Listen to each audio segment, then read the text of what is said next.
Hello there, and welcome back to the channel. I'm Greg Sanders, and joining me today is a lovely friend of the channel, Ed Cyclopedia. And Ed came to me with a great idea for a new project. So we're going to get started and jump right into it, and I'm going to let Ed explain. Hello and welcome to the inaugural episode of What If, the show where we take the reins of pop culture and imagine just what the world would be like if we were in charge of our favourite movies. I'm your one-stop shop for useless information, Encyclopedia, and joining me to discuss the MCU's first family is Greg Sanders. Hello, Greg. Hello there. So, the Fantastic Four, they're coming to the MCU, not in the form that we were first expecting, but they're coming nonetheless. How would we get these characters into the MCU? What would we do with them? And what would they look like? Obviously, there's been a lot of interest with the fans in terms of casting. Some of that absolutely played a part in getting John Krasinski his role in Multiverse of Madness. What do you feel about that? So for me, just looking at the casting and looking at where things got started, I always thought it was interesting that, what was it? It was San Diego Comic-Con 2019 when they first when Feige came. At the very end of it, he said, "Oh, we have one more surprise," and they showed us the first logo, and that 4. Was it really that long ago? Yeah, because it was the last time they were at San Diego Comic-Con. It was 2019. That's crazy. Yeah, it was just a little. It was like the post-credit stinger of the panel. Is that the panel where, other than Fantastic Four, everything that they announced has already come out? Yeah. Well, they also announced Blade that day, too. Oh, okay. Yeah, and they had Mahershala Ali come out on stage. Which, that's going to be huge. Which is actually coming 1 year sooner, because we're getting Blade in 2023. They seem set on it. The production's been updated. I mean, they seem really gung-ho about getting it filmed and getting it out in November. And honestly, I mean, look how late Spider-Man No Way Home filmed. I don't see any reason why they can't do it. But anyway, with Fantastic Four, if we're looking at, what got the ball rolling, the first announcement in 2019, of course, for me, the most exciting thing was Krasinski. So the second I heard him, my channel just kind of became devoted to that. Because the second I had that bit of news where I could drop it, I was like, yes, this is good. So it was an absolute treat to see Krasinski on film as Mr. Fantastic. And he is, of course, one half, I guess a quarter, because of the fan casting. Because, you get online, the second they said this in 2019, pretty much, there was 2 names that are always at the top of the list, really, and it was always Krasinski and his wife, Emily Blunt. So the fan demand really got Krasinski on screen. Now, I do want to say, though, Krasinski and Emily Blunt have both auditioned and are landed roles in the MCU before. Krasinski auditioned for Captain America.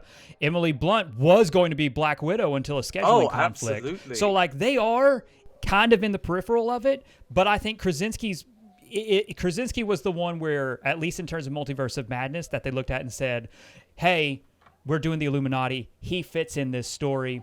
Let's introduce him and let's see how the audience reacts, and then let's kind of go from there. Because I know a lot of people were disappointed that, we didn't get the whole Fantastic Four in that film, but Multiverse of Madness wasn't supposed to be, that film. Exactly. It's not the Fantastic Four film. And we got our Professor X, who looked just out of the animated series. Including the music, which was amazing.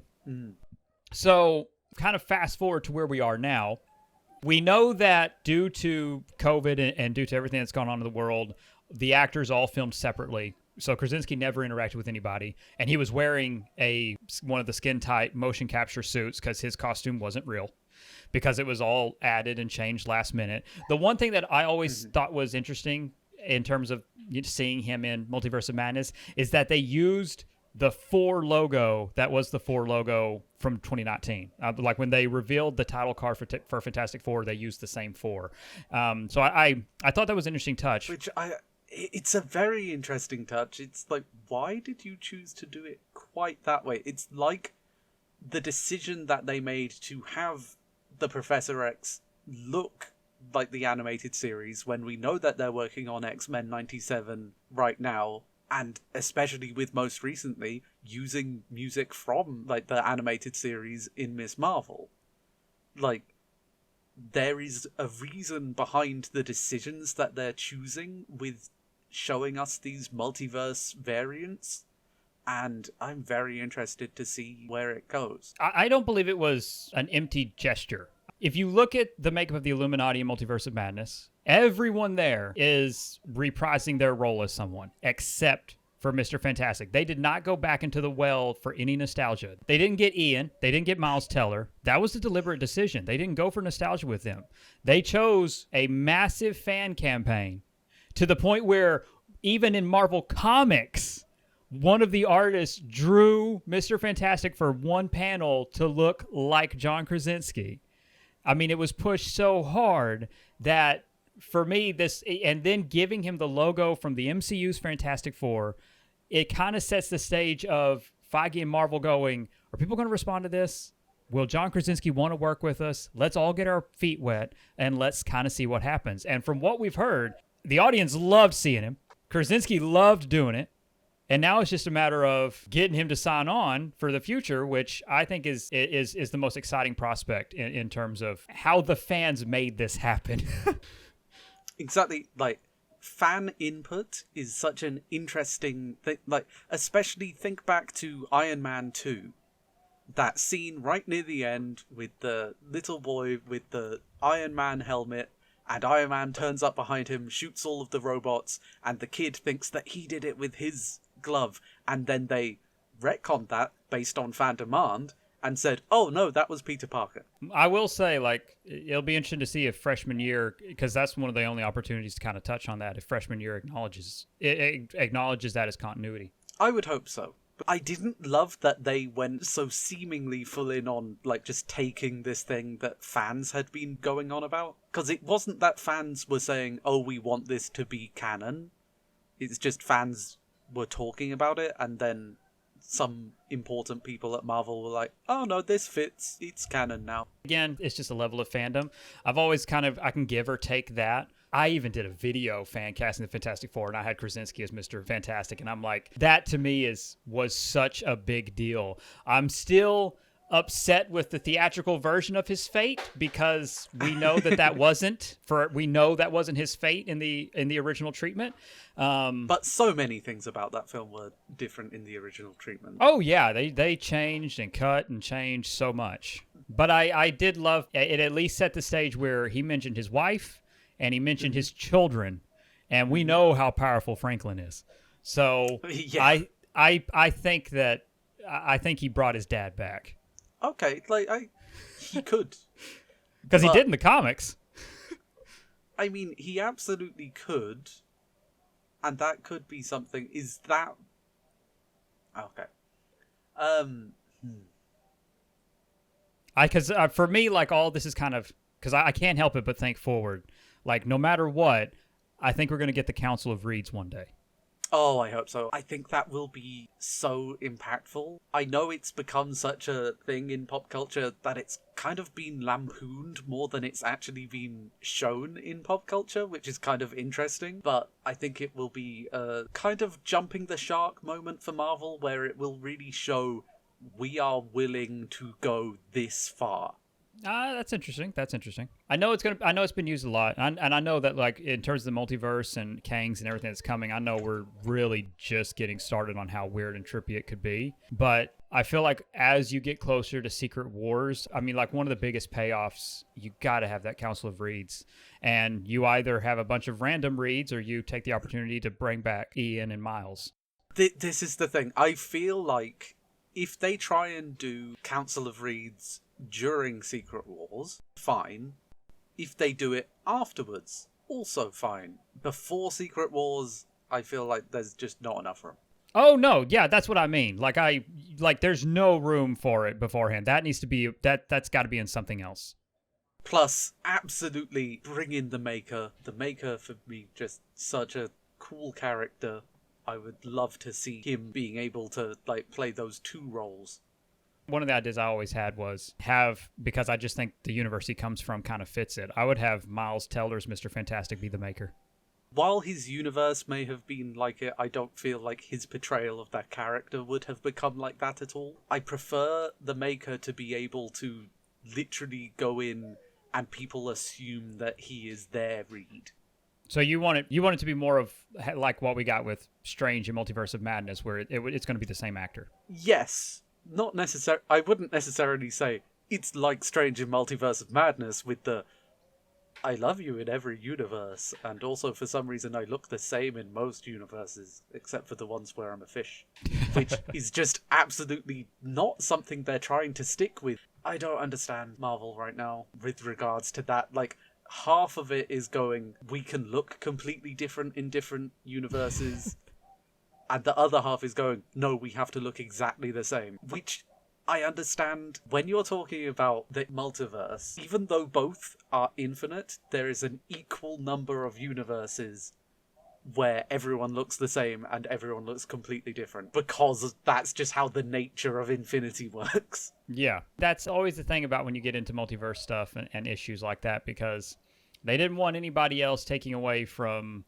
Thundercats. Oh gosh. From Strange or from Wanda or Mordo or Night Nurse. I'm sorry, I only know her by her code name. I know they don't call her that, but that's what she was in the comic. So they kept them all the same throughout, which is an interesting choice. I'm cool with it. But then we know, like, the Professor X we see there is not going to be the MCU's Professor X. And then instead of having a different version of Carol, they went with just a completely different, someone who is still connected and who we've had powers in the comics, but they went with a different Captain Marvel, and they went with a different Captain America. They went with Captain Britain. Well, she's not Captain Britain. Well, yeah, but I mean, that there is an important distinction there, is that she has been Captain Britain in some universes, but when they created Captain Carter for What If, like, based on the character that was originally created very weirdly for Marvel Puzzle Quest, which is a mobile game, which is very strange. Yes. But yeah. They used that character, created Captain Carter, who is notably different and is not akin to Captain Britain and, like, the multiverse and all that kind of stuff. Even if they're trying to do similar things with Captain Carter and Captain Britain, it's not the same. I can't help it. I just call her Captain Britain because she's supposed to be a version of Captain America. So yeah, but Captain Britain is an important character to Marvel lore, like, very important, like, especially across the multiverse. Oh yeah, he absolutely is. He just and I'm sure in the main MCU we're gonna see him. Well, I hope we see multiple Captain Britons. Like, I hope that we see a Betsy Captain Britain. Until such a time, though, I think we're gonna see more of Captain Carter. Oh, I love this Captain Carter. I want to see a lot more of her. Just not the one from 838. No, that one's gone. Franklin, I'm sorry, he died before he was able to bring his dad back. Because his universe imploded. Yeah, that's the other avenue that I'm willing to accept, because the way when Multiverse of Madness ends, she says that he caused an incursion, and it's like the only other Earth he spent a long time on was 838. Exactly. So 838's gone. Yep. And the incursion was not any of the stuff that he did with the Illuminati. It's not any of the people that Wanda killed. It's not the interaction with Wanda's kids. It's just what Strange did to that hot dog stand guy. Like, that's what caused the universe to explode. But until Marvel elaborates or confirms one way or the other, I'm assuming that Earth 838 was, in all honesty, I'm assuming that it was destroyed. Let's get to it then. I gave you our topic while we were talking the other day, so who do you have as your casting for the Fantastic Four, Greg? All right, so just the Fantastic Four? Well, and whoever you're going to include in your version of this movie.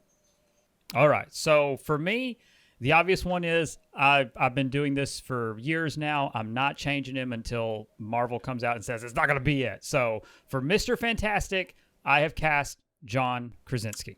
An easy pick. And from that, but it's been my pick forever, and I love it. So from John Krasinski, I extrapolated the ages of the surrounding characters and actors to match, because I wasn't about to cast an Invisible Woman in her 20s. I hate when Hollywood does shit like that.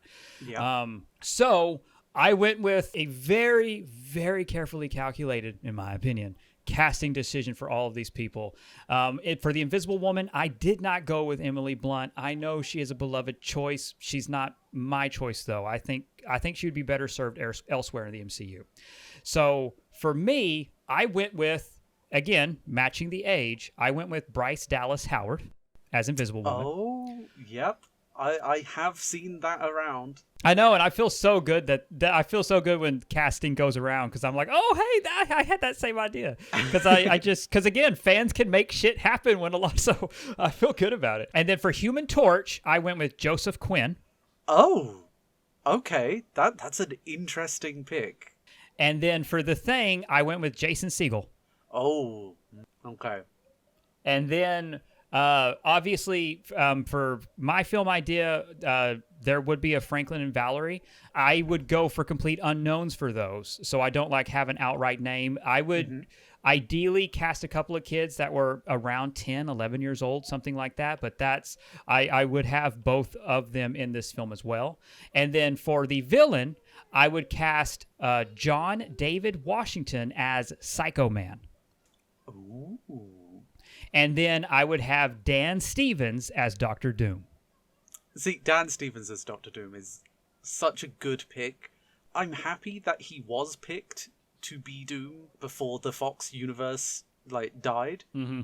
But I'm sad that we've not been able to see him as Doom quite yet. We'll see who they end up picking. I still hope it ends up being Dan. I'm not going to, again, that's just another casting where it's like Fox really did have something magical there, and I'm not willing to let that go. I'm just not. So that's my complete cast. As I said, everything's built around making these people within age range of being colleagues, matching up with the age of Namor, just really getting all of this to line up. And so that is the cast that that's the conclusion I reached. Oh, wonderful. Well, why don't you get us into, how does your movie begin? So, first thing first, Avengers Tower, it's the Baxter Building. Okay. So, that's it. So, as far as I'm concerned, before we get the title card and go to Fantastic Four, we see the Avengers Tower has become the Baxter Building. Whether they end up calling, because I'm free to all of this, Future Foundation or the Baxter Foundation. I imagine they're probably going to go with the Baxter Foundation, which I'm cool with. Mm-hmm. The Baxter Foundation building's right there. It is absolutely 100% made very clear. It's got a 4 on it. We dive right into it because the Fantastic Four exist. That's just it. Okay. Yeah, they just exist. I'm diving right in. And I'll allow the film to kind of explore it. So before the title card, we have that, and we go into this Baxter Foundation. We see everything going on, and we of course see that John Krasinski, Mr. Fantastic, has been working on Portal to the Negative Zone. Because it had recently been destroyed, because this is something that I'm changing, but they don't get their powers from cosmic rays. The Fantastic Four got their powers from an accident in the Negative Zone. Okay, that is second most common Fantastic Four, isn't it? Yeah, Reed Richards is so connected to the Negative Zone. It's such an instrumental part, and I get it, in the 60s, going to space was a big deal, but it's not anymore.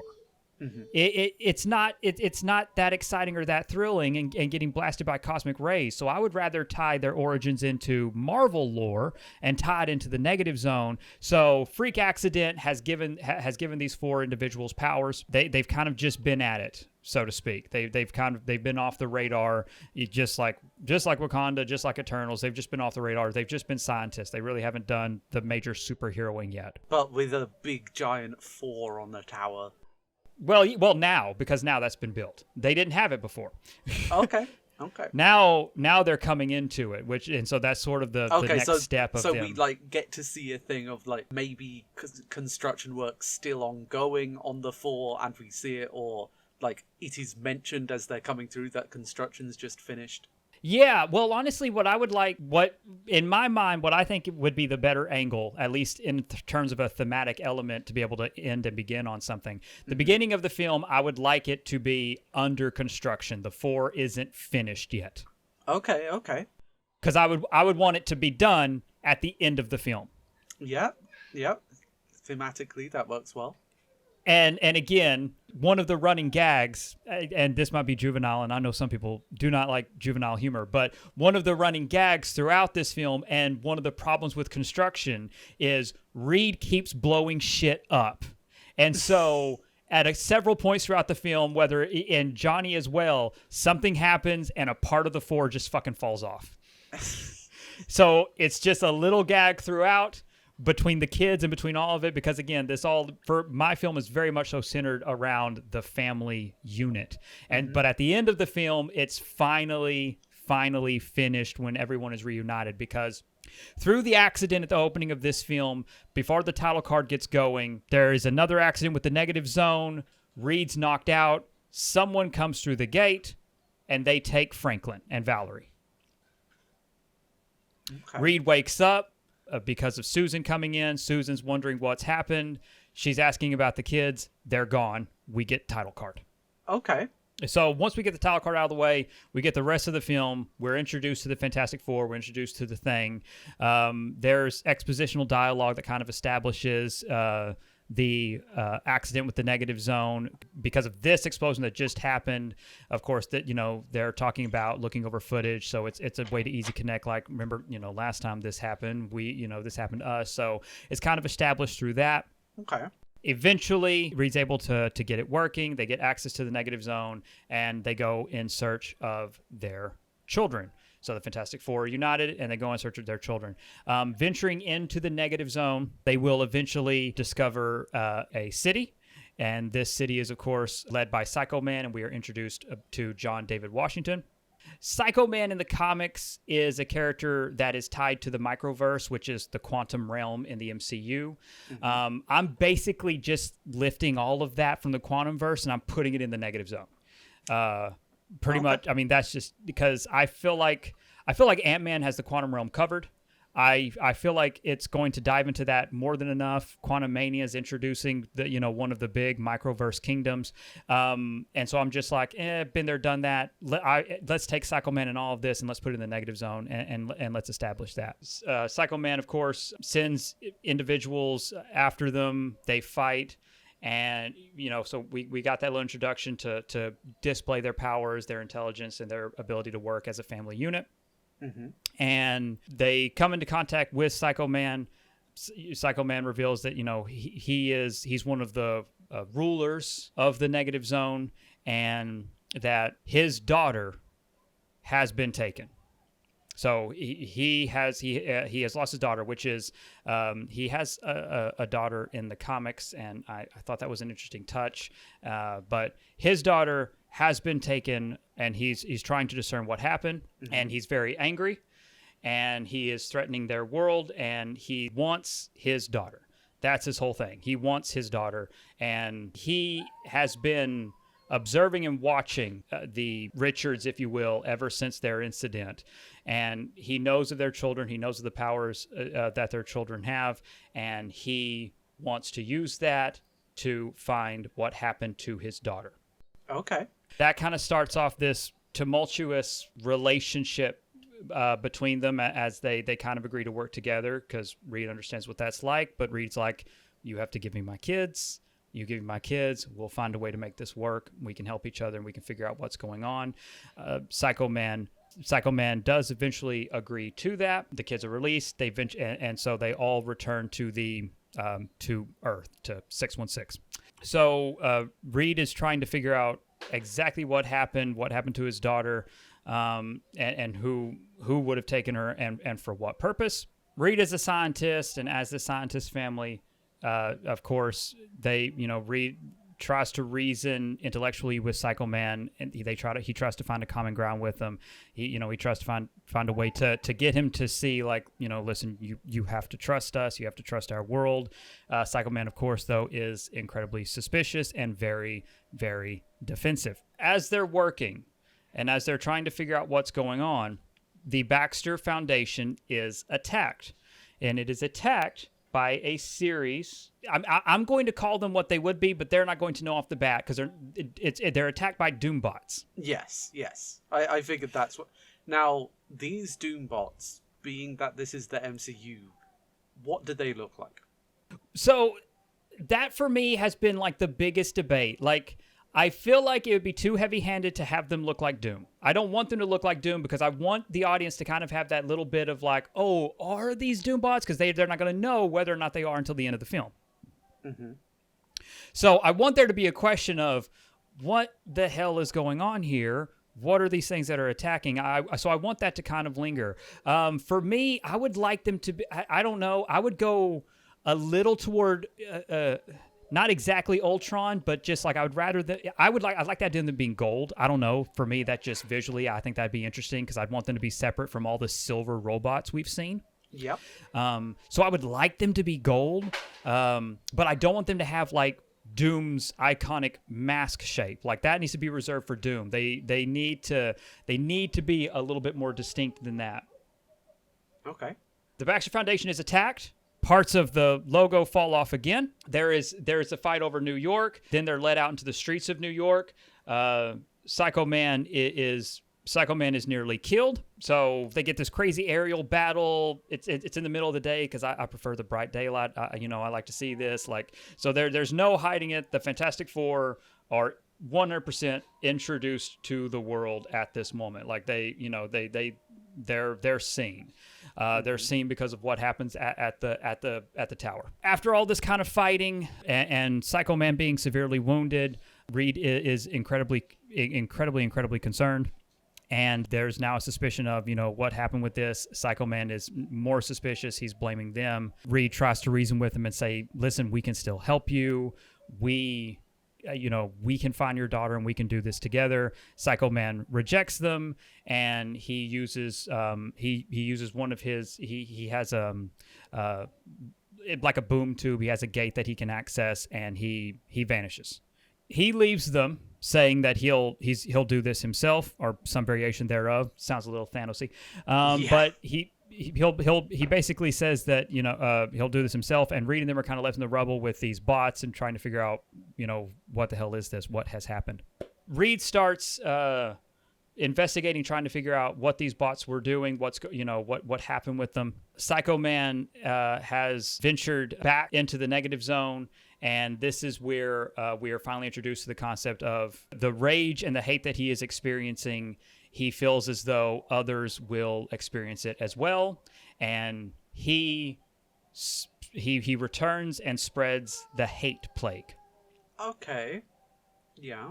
Because that's I don't know, it's one of my favorite things about him. I love that. And so he goes and he spreads the hate plague. He starts again. He has his little machine, and he starts. He comes back through his boom tube, so to speak, and he accesses his machine, and he starts generating rage and hate. So the streets of New York are turned upside down. Everything's going wild. We have a little sequence where the Fantastic Four are affected by it, and as a family, they have to overcome it. Reed, Sue, the Thing, Johnny, they have to overcome it together. They are able to clear their minds, and they realize, this. We have to get people to stop fighting. We have to get them. We have to get this to stop. Psycho Man is venturing. He plans to basically bring the entire world into the negative zone or something like that. And as this is all happening, again, they're trying to find a way to get people to stop fighting. They're trying to stop all this violence until they can turn off his little machine that he has in his hands, his little tablet, basically, because that's what it is in the comics. And I like the weirdness of it. I like the Kirby-esque of it, so I still want it to be a little tablet because I just think that's fucking awesome. I think it could look incredible. Yeah, I don't want to lose the 60s charm of any of this. Everything's going wild. Reed is not that much of a fighter, so they're all like, you have to buy me time. Reed's trying to search through this robot, trying to find out what's going on. And Franklin and Valerie are saying that, they're trying to say, you got to let us help. And Valerie's like, no, I can find her. I can find his daughter. Lo and behold, everything ends up connecting. Reed, Valerie, and Franklin end up, tracing this drone to Latveria.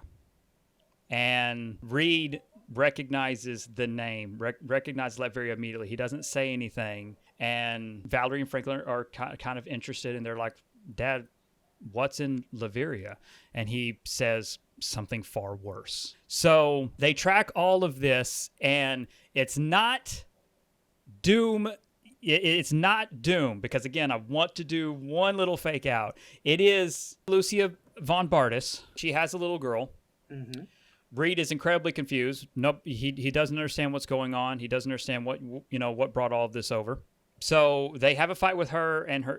So Reed's Reed and the children detain her, so to speak, and they're able to recover the little girl, and they get back in because they got there by the Fantastic Car, and they get back in. I love the Fantastic Car. I want to fucking see it in live action. And they get back in the Fantastic Car, shoot up into the sky, and again, they're off and out of there. Finally, everything comes to a head in New York. Reed and them are able to reunite him with their daughter. There's all kinds of debris and rubble. The tablet has been destroyed, and everything kind of, Psycho Man and his daughter agree to leave. Everything's kind of cleaned up and on the up and up. But the device that Psycho Man had used his little boom tube device that he had been using to travel from the negative zone to 616 had been lost in the battle. So he and Reed have to complete and finish, to perfect the transport machine of the negative zone that's in the Baxter building. They're able to do that. They return home. The 4 on the building is complete. And again, the main film ends with John Krasinski's Mr. Fantastic and Sue Storm having a romantic kiss, and him turning around to continue work on the drone because he suspects that there was something else at play here, which leads us to the first post-credit scene. There are multiple. Yeah, there's always 2 there are. The first post-credit scene reveals Dan. Now, you don't see his face, but it is Dan Stevens as Dr. Doom, and the boom tube device is being delivered to him. Okay. So he has his boom tube device, and that is that's the first stinger. The second stinger takes us a little while later. Doom is working on a gateway, and the camera cuts, and we pan and venture into the negative zone, and something wakes up, and it is Annihilus. Oh. And it cuts, and it ends. So, like, the 2 big ones. Well, I say the 2 big ones. There is one big one when it comes to the Fantastic Four, and he's just a big face in the sky. Galactus. Yeah. That was a lot of fun. Like, quite an interesting, lots of twists and turns, and it's a rough draft. There are definitely things that I would change. There are things that I could absolutely I could clean this up and I could cut. There's some fat here, but ultimately, for me, the story's about. I don't want anything to dissolve into a fight. I believe Reed would try to work and reason with the villains. I want to see that. I want to see a different angle here, and even if in terms of the rough draft and what I would be willing to lose and not lose, one of the things that I don't want to lose is I want the hate plague because I want people to overcome it. I don't want it to be a light in the sky or anything. I want to see people overcome the hate plague because I don't know, as a thematic element in 2022 and 2024 or whatever, I think that's a powerful theme. Absolutely. Seeing people get past this horrible wall of emotions within themselves to be good people. Yeah. Is it's a very powerful image. I debated with it for a while in terms of finishing this rough draft because a part of me thought, man, I know people want to see an homage to the comics with a Mole Man and Mole Man summoning a monster. But I'm like, and I thought for a while, maybe Psycho Man could bring a monster from the negative zone. But then I'm like, that's not the heart of the film though. For me, I want the heart of the film to be about reuniting family and overcoming hate. Yeah, absolutely. So if you throw in a giant monster, I'm like, it doesn't work for me. But I still there are elements that need work. There's still some elements that need work in terms of the kidnapping of Psycho Man's daughter. it needs stretching and ironing out. All right. So now that everybody has heard my rough thoughts on bringing the Fantastic Four into the MCU, our dear Encyclopedia, I would love for you to share with us where you would take the franchise. Well, to start with, my cast is very different to your cast. Unfortunately, as much as I did enjoy seeing him in the film, I've decided to not go with John Krasinski. Instead, I've gone for a man who I think could do a good Reed, either bearded or not bearded, and especially is able to play the happy-go-lucky while also being very cold and calculating, which I think is an important part of Reed.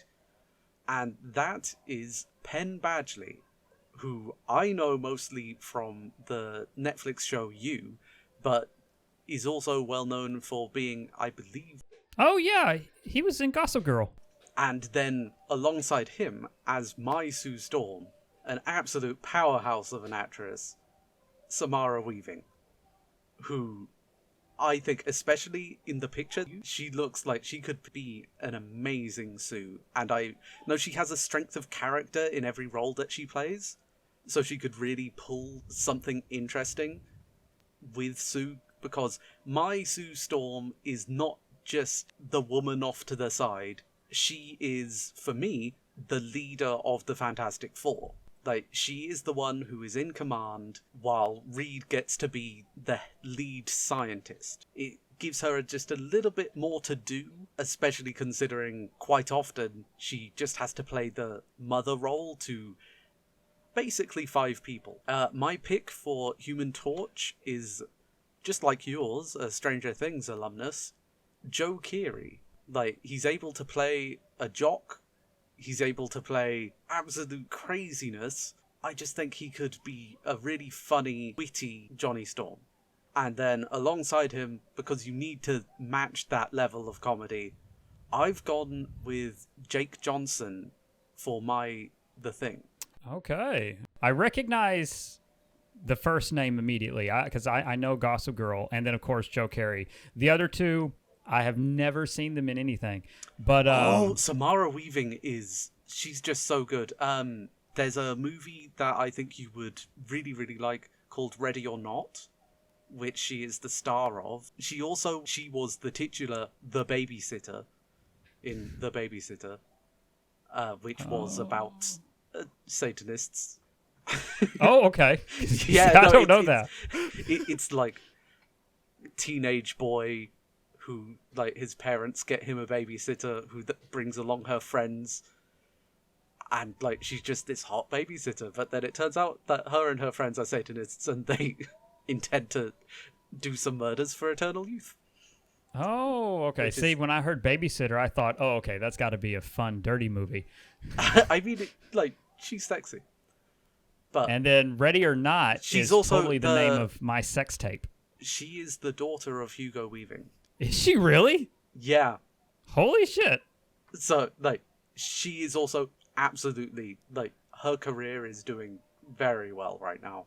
Good for her. That's awesome. And then Jake Johnson, well, he was in Jurassic World, the first one. You know, there was that weird subplot of the 2 people in the, like, overview office, like the 2 people who stayed behind. And then, like, he asks her out and she's like, no, I've got a boyfriend. And then leaves. Yeah. He's just generally very funny. So, I mean, I gotta say, this is a really good cast. It's interesting that you have Joe Keery and Penn on here because I actually have them on other fan cast lists that I can't talk about here. Now, again, he's your Mr. Fantastic, and honest, and you know, Ed, sometimes it's okay to have a wrong opinion, but. I mean, overall, this is a really eclectic group. I see the spirit of all of them.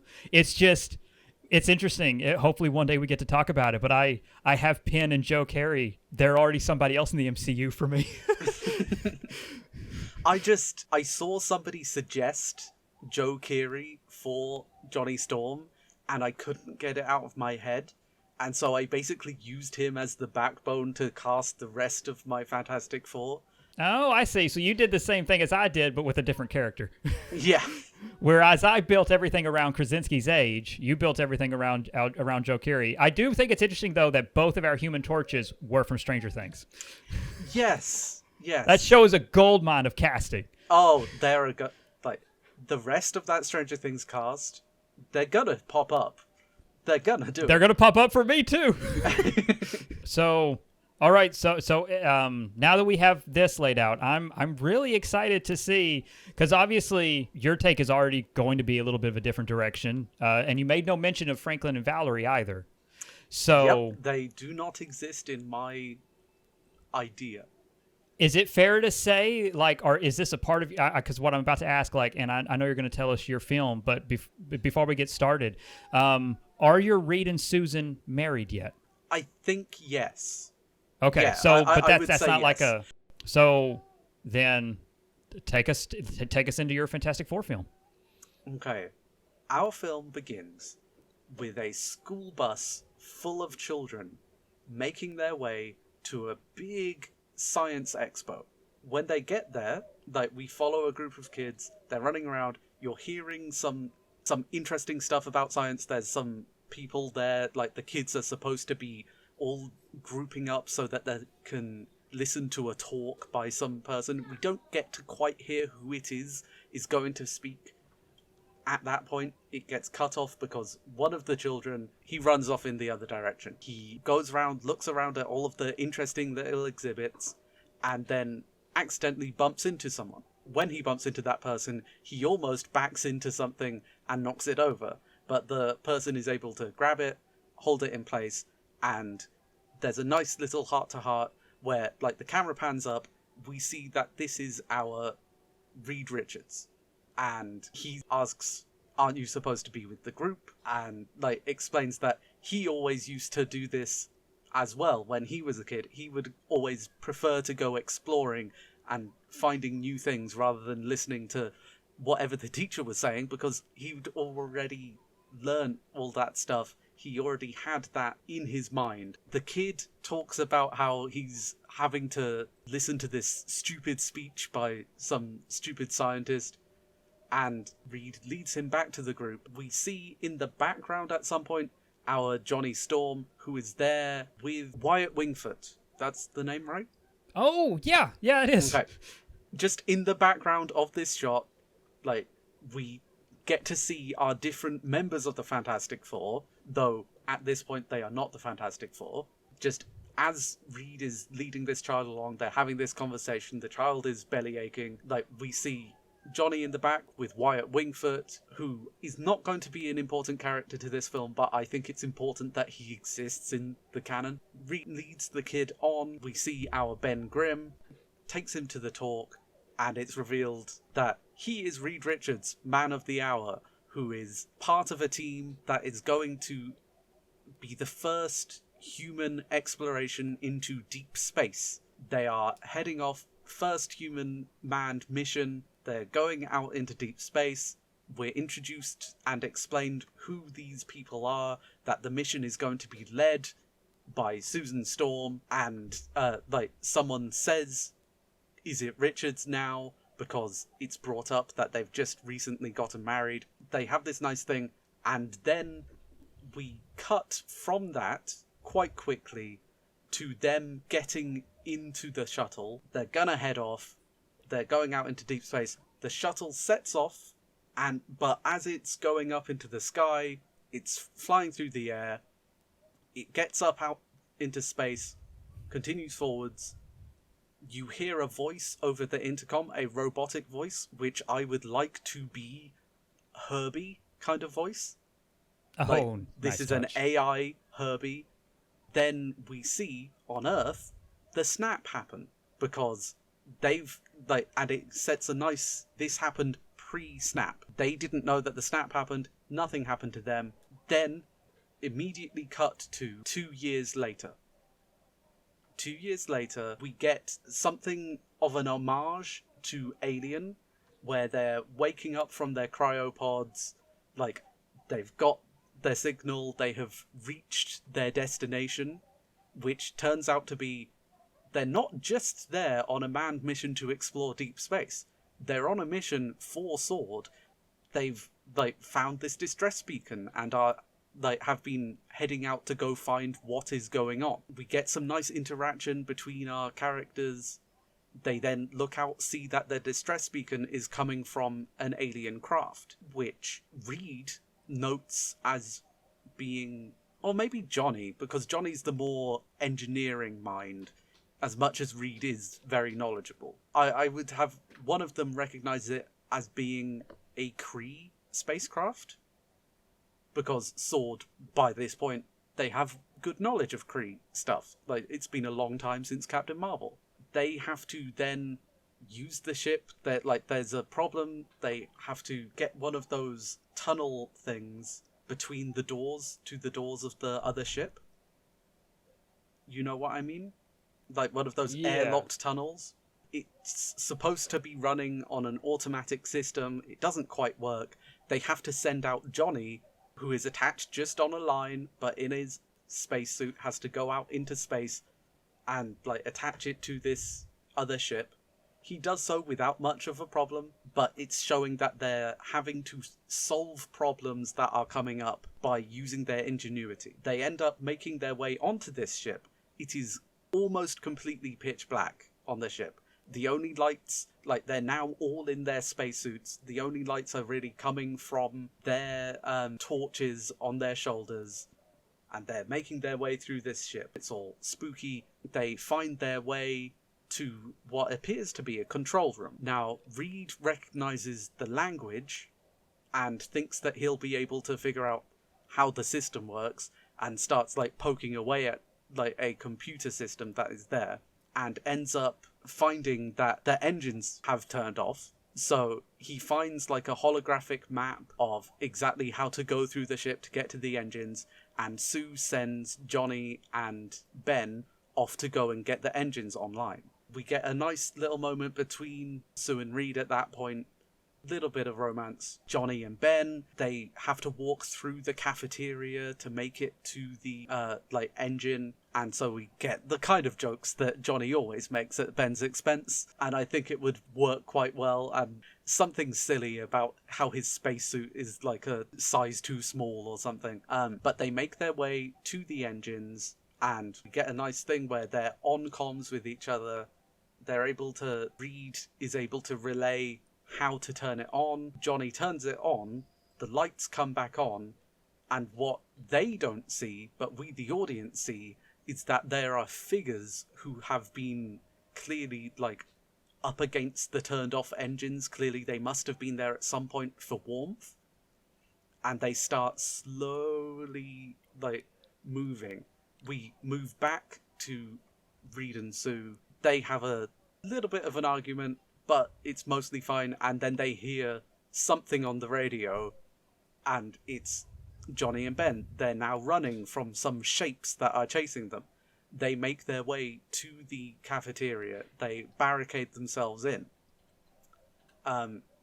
Sue is very worried, but she is in charge, so she's okay, they know that they're not able to make their way back, so she's going to go to them.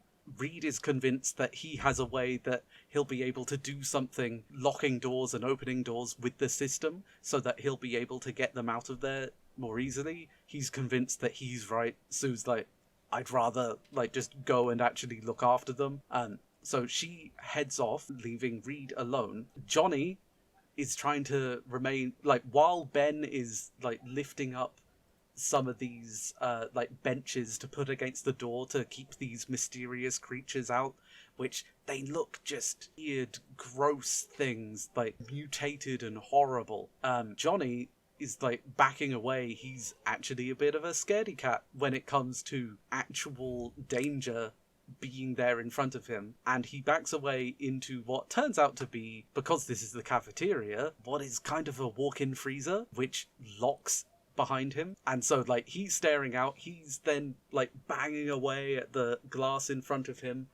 Ben looks over, sees the thing. It's at this point that maybe it's not locked by that point, but he's standing in there thinking it's just a little closet.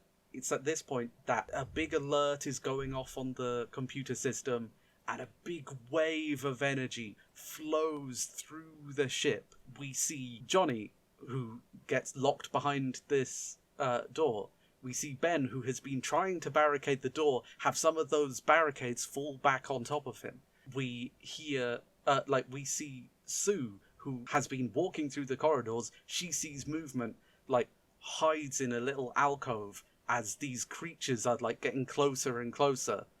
And Reed is trying to do all kinds of things at once as this wave just moves through and hits them all. And I want at this point for them to... I want us to see the first time that these characters are using their powers.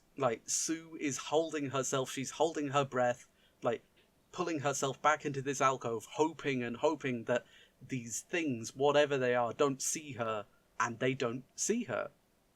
She doesn't realise that it's because she's gone invisible, but we, the audience, maybe do. Ben, who is trapped under these barricades, these benches, is he's pushing and pushing, and he can see that Johnny's been trapped in this thing across the room, and he's pushing, and you see his hands start going a little bit rocky as he's pushing up. Johnny is slowly freezing in this thing. You can see his breath going against the window, fogging up the glass, but it's getting less and less fogged up as he is getting colder and colder, until suddenly he starts there's a little bit of steam starts rising up. Reed, the things in the hallway that went past Sue have made it now to Reed's door, and he has to go and holds himself against the door so that they're not able to get in. But he knows if he just presses this one button, he'll be able to do something and get the escape pods ready to go. Because when he turned on the engines, I didn't mention this earlier, but I had thought of it. When he turned on the engines, it turned on the shield of the ship, which severed their cord back to their own ship. So they are trapped in there. Reed has this plan that they're going to use the escape pods. And so he, reaches out his hand. He's, mostly focused, his head pushed back, trying to keep the door and stop the things from moving. And, his arm stretches just a little bit more than he really should be able to, and is able to press the button. Ben manages to get the barricades off him, gets to Johnny, who somehow has managed to, open up the door. None of them know that their powers have activated, but they get back on comms with each other. Reed explains that the escape pods have been activated, and he explains the route that they need to go, and they all run there. I think we follow Sue probably as she decides to run back to go get Reed before going to the escape pods. They make it just in time. Johnny and Ben are in the escape pod. These weird creatures are following after Sue and Reed, crawling on the ceiling, even just being really creepy. And they get into the shuttle. Reed is having to press a bunch of buttons to try and get it to go. We can imagine that Sue is somehow holding them back using her powers, these creatures, but she doesn't know that's what's happening. It's not entirely... It's left a little bit vague at that point. Then shuttle shoots off. There is a spray down within the shuttle. It's quite a large shuttle. It's more like a small ship than it is. It's not just a small little cushioned one-room thing. There is some space at the back where there could be cargo. A spray goes out. There are jokes made about oh, this thing, why didn't you tell us there would be this extra thing? And they all start falling asleep because the Reed had input the things but accidentally put them into stasis. The camera pulls out of the pod. We hear the little beeping of Herbie. We see, just as they're falling asleep, we see a little thing on the computer panel which says 5 passengers. The camera pulls out from that pod and we get logo Fantastic Four. Like, it's been a while getting to that point in the film, like the title card, but I feel like absolutely worth it. Right on. It's got some interesting... That almost could be a film, but that's just the that's just the beginning of my film. So then we get to Earth. We are in a Sword HQ. A clearly defunct computer station is set up, but suddenly there's little beeping comes online, and low-level sword person recognizes and runs off to go tell someone, we've got signal back, they're coming home. We then cut to now the Fantastic Four, our cast, the Fantastic Four, each individually waking up in what I would describe as an observation room. Like, if you've ever seen Westworld, I'm imagining those kinds of weird little cells where the walls are glass, but they're also able to be completely opaque. You can't see through them. And like, there's like all of them, they're tied to these gurneys, I guess that's the right word. Like, they're all tied to gurneys. Unfortunately, Ben is now fully the Thing. Like, he wakes up. I think we start with Johnny, who is like pulls against his restraints, isn't able to do anything, and then just the restraint on his right hand like just sets alight, and he's like freaks out about it, but realizes it doesn't actually hurt him, and he like gets his hand free and then gets the rest of him free, and like his fingers, gets some fire on it, is very interested, then looks out the like one big window of his cell and is able to see that the others are in their cells. He sees across the way, and we then follow the camera to Ben waking up. He is Rock Monster, the Thing. Like, he breaks himself out, sees his reflection in the glass, is really freaked out, and like punches it, breaks through that glass and gets through. We see we see Johnny and Ben meet up, and Johnny then realizes that it is Ben. We see Reed comes out of his cell. Like, he's clearly a bit stretchy at this point. He's clearly figured out that he was stretchy and used it to his advantage, though we haven't specifically focused on that in the film. And then they look into the other cell where they expect to see Sue, but there's just an empty gurney. And then then Johnny realizes, wait a second, like, there's something strapped to that gurney. Like, there's something there, even if we can't see it. And so they go in, they rescue Sue, realize she has her powers. And at this point, I don't have a huge play-by-play of the story, but they basically make their way through the... they find that they're in this lab, there's nobody else around, and it's really quite creepy, but they make their way through. They assume that they've been rescued by Sword, that they're back at their home base, but they're in one that they don't recognize. They eventually find more of an office where there's evidence of a scuffle, like something bad has happened here. They find a dead scientist on the ground, and then they find a computer which is got like cameras, and they go in and they play, and they find that they weren't the only thing that was in that escape pod. They find out that there was a Skrull on board, at which point I'm going to send you my final casting. Now, that is Anna Torv, who I know from Fringe, and she's brilliant in Mindhunter. She is an Australian actress, and therefore I think a very good pick for her voice to match up well with Talos in the MCU. Oh, okay. So they see this poor Skrull woman who is tied to a table by scientists, is they're prodding her with all these kinds of implements, and she is shifting a bit. Like, she keeps on looking at this one scientist who is also played by Anna Torv, and keeps on shifting from her regular skull look to looking like this scientist. We just see that they've done terrible things, and then the camera cuts out, but we do hear noises. Something bad happened here. We then have the Fantastic Four then make their way through the rest of this science lab, I'm imagining kind of Indiana Jones Last Crusade style, where they have to go through different rooms and end up having to use their powers and their ingenuity to make it through, and come to terms with, this is our new normal. But because they are a team, they can work well as a team. And as they're making their way through this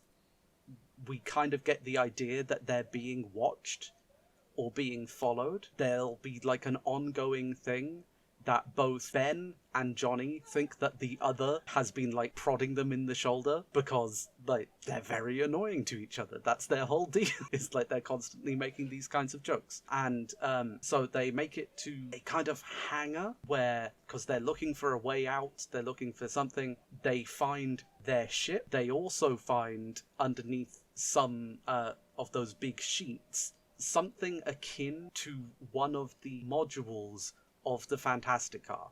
It's at this point that out comes this Skrull lady. She is looking like she is just the Doctor, but they very quickly realize that she's not the Doctor, that she's an alien, and they're like, oh no, this is terrible, like, how could they treat you like that? But she doesn't really believe them, and then she shows that, like, has been so tortured and doesn't know where she is, and is just so ill at ease that she has been following them, and like is like, you're humans, you're just like the rest of them, I have to take you out so that I can survive.